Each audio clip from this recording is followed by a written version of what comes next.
Il n'y a rien de plus gênant pour une femme que de se salir en public. Ce sont des situations qui arrivent, mais qui peuvent être évitées.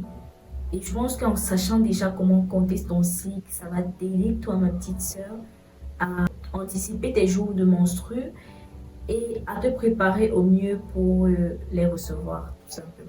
Aujourd'hui, donc, je t'apprends comment compter ton cycle menstruel. Uniquement ça, c'est pas compliqué, c'est hyper simple et reste sur la vidéo jusqu'à la fin si cela t'intéresse.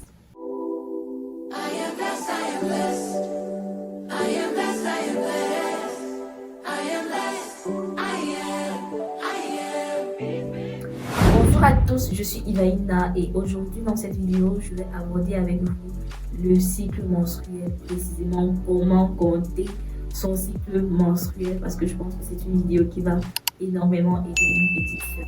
Premièrement, qu'est-ce que le cycle menstruel? Le cycle menstruel, expliqué de façon simple, c'est le processus hormonal qui prépare le corps de la femme à recevoir une éventuelle grossesse chaque mois.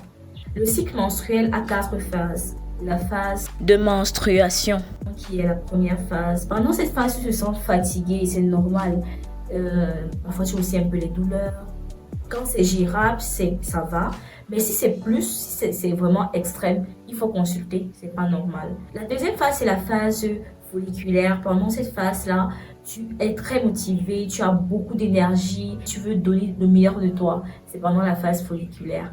Après la phase folliculaire, tu as donc la phase d'ovulation. Pendant la phase d'ovulation, tu es juste rayonnante. Et pendant l'ovulation aussi, tu peux sentir quelques douleurs pour certaines femmes. Elles savent quand est-ce qu'elles ovulent. La quatrième phase, c'est la phase lutéale. C'est une phase où tu es un peu sensible. C'est un peu comme si tu te préparais à l'arrivée des règles. Maintenant, la partie qui nous intéresse le plus et qui va nous éviter les situations gênantes ou bien d'être ridicules, c'est compter son cycle. Comment compter son cycle menstruel? Compter ton cycle menstruel, tu dois d'abord déterminer quelle est la durée de ton cycle. Voici comment déterminer la durée exacte de ton cycle menstruel. Le premier jour que tu reçois tes règles, tu notes. Et la prochaine fois que tu reçois encore tes règles, tu notes. La durée qui est entre ces deux dates, c'est la durée de ton cycle menstruel. Tu peux le faire sur 3 mois pour être sûr que c'est effectivement la même durée. Donc, tu le fais peut-être le mois de mai, le mois de juin et le mois de juillet pour être sûr et certain que cette période-là est la même. Et là, tu pourras déterminer exactement quelle est la durée de ton cycle menstruel et aussi si tu as un cycle menstruel régulier ou irrégulier. Moi, je vais m'attarder sur les cycles menstruels réguliers.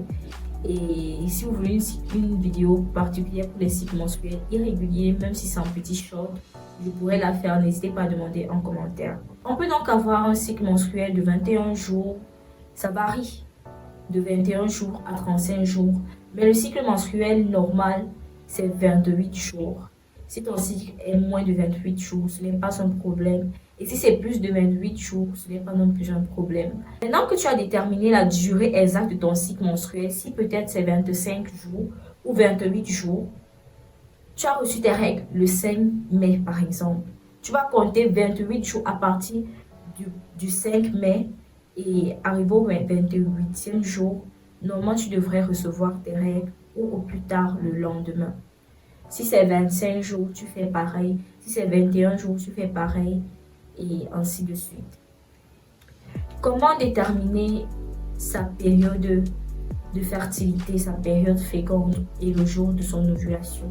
Le jour de l'ovulation, c'est le 14e jour avant la date des prochaines règles. Donc, ça se compte en arrière en fait. Si tu as eu tes règles le 5 et tu comptes jusqu'à la prochaine date de règles et tu rapproches, tu comptes 14 en arrière et le 14e jour, c'est ton jour d'ovulation. Pour la période de fertilité, tu vas juste mettre le jour de l'ovulation et tu vas compter 5 jours avant le jour de l'ovulation et environ 4 ou 5 jours aussi après la date d'ovulation. C'est comme ça. Mais pour faire simple, sache que après tes règles, tu peux directement compter. À partir du dernier jour où tu as eu des saignements, tu comptes 10 jours. sache que pendant ces 10 jours-là, c'est la période pendant laquelle tu es susceptible de tomber enceinte. Pour les dames qui sont en recherche de maternité, il y a des tests d'ovulation qui permettent de connaître exactement quel est le jour où tu vas ovuler. Quand je travaillais comme déléguée médicale, on avait ce test d'ovulation-là et les dames qui l'avaient essayé avaient eu des résultats.